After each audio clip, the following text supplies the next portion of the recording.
Imyumbati kimwe mu biribwa bibarirwa mu binyamafufu, ikaba ibarizwa kandi mu biribwa bikungahaye ku isukari ikenerwa mu gufasha gutanga ingufu mu mubiri. Kikaba ari ikiribwa kiryoha ku babizi. Imyumbati ibarirwa mu biryo gakondo ku bihugu byinshi muri Afurika. Natangaho urugero nko mu Rwanda, kubera ko uyu munsi nibyo ngiye kubereka. Mu Rwanda rwo hambere, uhereye kuri ba sogokuruza bacu, ku babyeyi bacu, bakundaga kurya imyumbati mu biryo byabo. Rero harimo imyumbati, hari ibijumba, hari ibitoki, ariko uyu munsi nabageneye kubasobanurira ku myumbati. Umumaro w'imyumbati rero ni mwinshi, nababwira myinshi, ndaza kugenda nyibabwira uko iminota ikomeza imbere. Hanyuma uyu munsi dufite imyumbati hano, ngiye kubabwira mbereka uko bayiteka, mbereka uko bayitunganyaga. Bayitunganya mu buryo butandukanye. Hari abayitekamo ifiriti, hari abayiteka itogosheje, hari abayiteka bayitetsemo ubugari babanje kuyitunganya. Ariko uyu munsi njyewe nabageneye kubereka uko kera bayitekaga. Rero tubahaye ikaze, njyewe ugiye kubibagezaho. Amazina yanjye ni Ibyishaka Elizabeth. Nkaba mbasaba gukurikira neza iyi video kugera ku musozo kugira ngo mubimenye. Waba wakundaga imyumbati wongere kuburya, waba utari uwuzi uri bumenye ibyiza byayo, nawe uteganye muri gahunda za kujya uyirya. Rero tubahaye ikaze kuri channel yacu at Voyage 2020, aho tuzagenda tubagezaho byinshi mu biribwa gakondo by'ibihugu bitandukanye. Uyu munsi tukaba twahereye ku myumbati mu muco nyarwanda, uko bayitunganyaga, uko bayitekaga kugeza bayiriye. Rero dufite iki hano? Dufite ntago ari inkono ya kinyarwanda, ariko aka nakazanye kugira ngo mbereke ishusho y'uko kera ibyo batekagamo.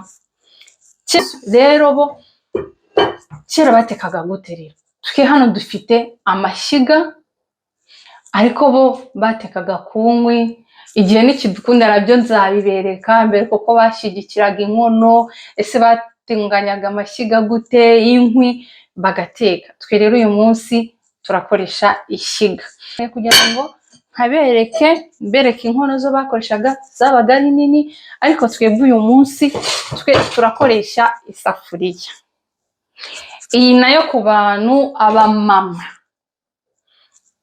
ndabashishikariza gushaka mene ubu bwoko bw'aya masafuriya. Ni isafuriya iba ari nziza, ntishiriza, ntabwo igora mu koza. Niba umaze guteka ufite akanya gato wirukanka ugenda, cyangwa se n'umukozi wawe mu rugo, niba umufite kugira ngo umurinde imirimo, iyi safuriya ni nziza, nzayibabwiraho nayo. Aka ni agakoresho nifashisha ko kuyitunganyirizaho, kubera ko ndayitonora. Nimara kuyitonora, ntabwo nabuteka umwumbati wose ungana gutya, bisaba ko nza gukatamo uduce duto duto kugira ngo ikwiremo hano muri iyi safuriya nk'uko nabibabwiye, kandi no mu gushya ize gushya neza. Njyewe rero mu buzima bwanjye bwa buri munsi, buri cyumweru mu byo ndya mba ngomba kuryamo imyumbati.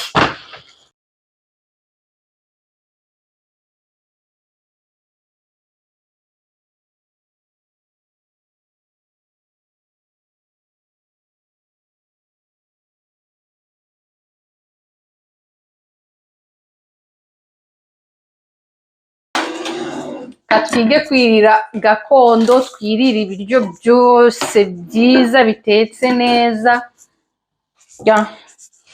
Reka mbanze nyikate, ntekereza ko ari cyo kiri bube cyiza kugira ngo bihite binyorohera no kuyironga.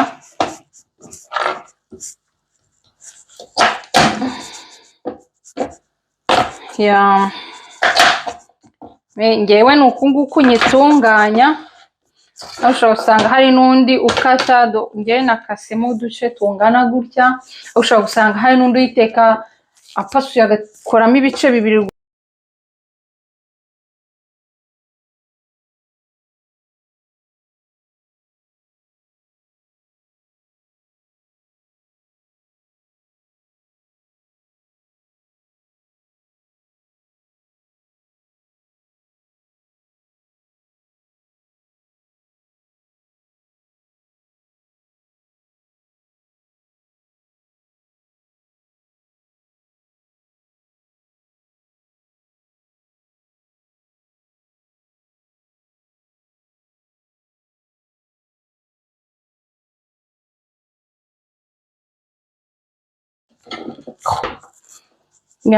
Ubu rero murabona ko imyumbati yacu tumaze kuyikata, two duce two nababwiye ni uduce duto duto, ngewe nkata utu ni two tunyorohera.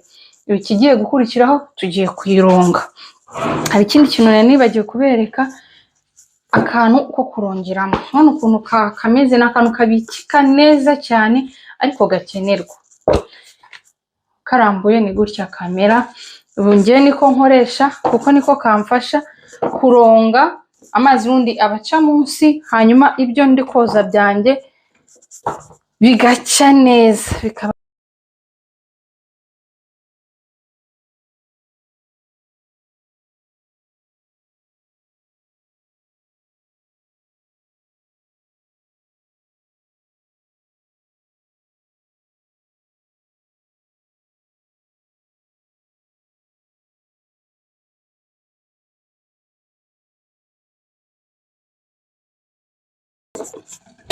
rimwe neza. Aha ndakakubyoza nyuma.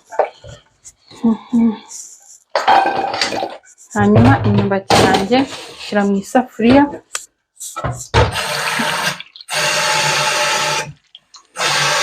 Rero urabona ko nshyizemo utuzi dukeya. Kubera iki rero nshyizemo utuzi dukeya? Ndaje mbabwire impamvu. Mbabwire ibanga ryo gushyiramo utuzi dukeya.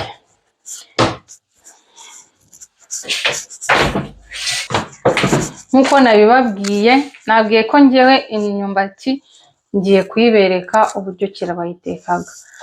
Ntago bakarangaga, ntago bagiraga gute, barayigerekagaho n'ibishyimbo. Rero kugira ngo iryohe, nashyizemo utuzi dukeya, ariko mfitemo n'amazi y'ibishyimbo azwi ku izina amaminini. Ubwo abantu batetse ibishyimbo turumvikanye cyane, nabo murabyumvishe. Amaminwa rero aryoshye kubigereka, bagenzi banjye. Ababikumbuye ndabibakumbuje, abatabizi bashishikarije kubigerageza. Muzambwira kuko ni ibintu biryoshye bibaho. Niba hari ibintu biryoshye bibaho, ni imyumbati igeretse mu buzima. Ni imyumbati igeretse. Shyiramo n'akunyu gakeya. Nta bindi bintu byinshi nshyiramo, kuko nkuko nabibabwiye, nabwiye ko ngewe ngiye kubereka imyumbati itetse igeretse. Uvuga ngo nkuko nabibabwiye, ndakoresha ibishyimbo, nshyizemo n'amaminwa, nshyizemo n'utuzi dukeya, hanyuma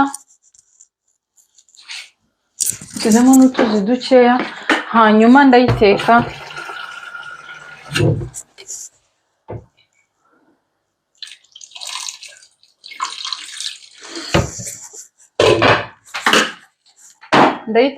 Ibishyimbo kuko nabiteguye nabyo bihiye. Nimara kuba ihiye neza, yabize yatogusa panuye ikingwisi.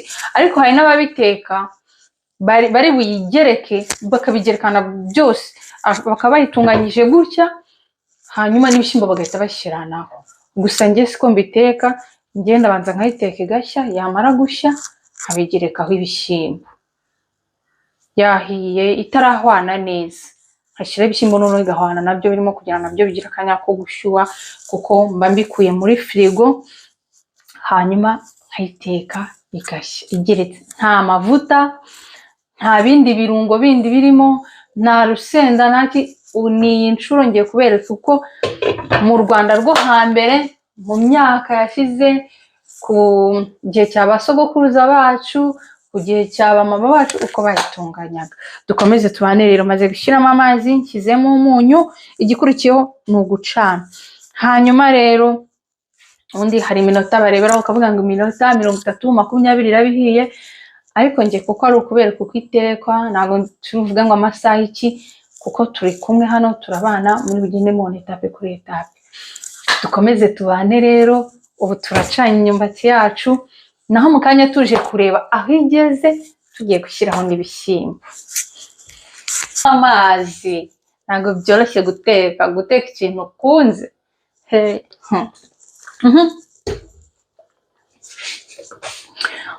Rero ngarutse kureba imyumbati nk'uko nari nabibabwiye. Ubu imyumbati yanjye ahantu igeze yacu, urabona ko yahiye nk'uko nari nabibabwiye. Njye ibishyimbo nabyo nari nabitunganyije, byari biri muri firigo.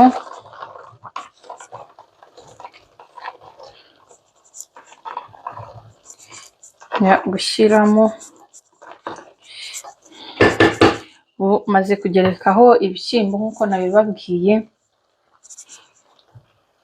Ngiye kongera mpfundikire, hanyuma ntegerezeho akanya gatoya, kubera ko byari biri muri firigo biba byakonje. Umva ntabwo nabishyiraho ngo mpite mbikuraho, ngomba kurekera akanya gato nabyo bikabanza bigashyuha, bikavamo ubukonje bwo. Nk'uko rero naberetse aka kantu bagenzi, inkono yanjye ntabwo nayitekeyemo kubera ko nta mashyiga mfite, ariko ndayaruriramo kugira ngo uwo nateguye turi busangire iyi myumbati byibuze aze kuyibona iri mu nkono ya kinyarwanda. Bagenzi, cyakoze nzashaka umwanya, nuko turimo turinjira muri winter, hanze haba hakonje rimwe na rimwe, ariko nzacunga umunsi muri iyi minsi hazaba ikirere kimeze neza, tujye hanze, nshaka ahantu hameze neza, mbereke ukuntu kera bashyigikiraga inkono, mbatunganyiriza amashyiga, nshaka inkwi, njye gutashya inkwi mu ishyamba, ubundi mbereke byose. Ubu rero imyumbati yacu irahiye. Reba umwumbati ariko, Yesu we, si umuntu utarya imyumbati abaye ahatewe. Rero imyumbati yacu irahiye, ngiye imyumbati yacu ubu ngubu rero. Reba umwumbati hano, ariko reba umwumbati yacu rero irahiye nk'uko nabibabwiye. Ngiye kuyarura, mu nkono yanjye. Inkono niyo kwaruriramo, aho kugira ngo iyo guteka mu bagenzi.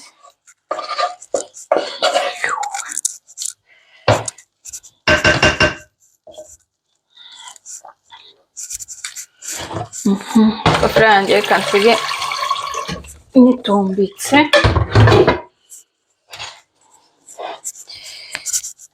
Imyumbati yacu irarangiye, irahiye, tugiye gutegura ku meza. Nababwiye ko mbapfunyikiye ikintu ndi buyisomeshe,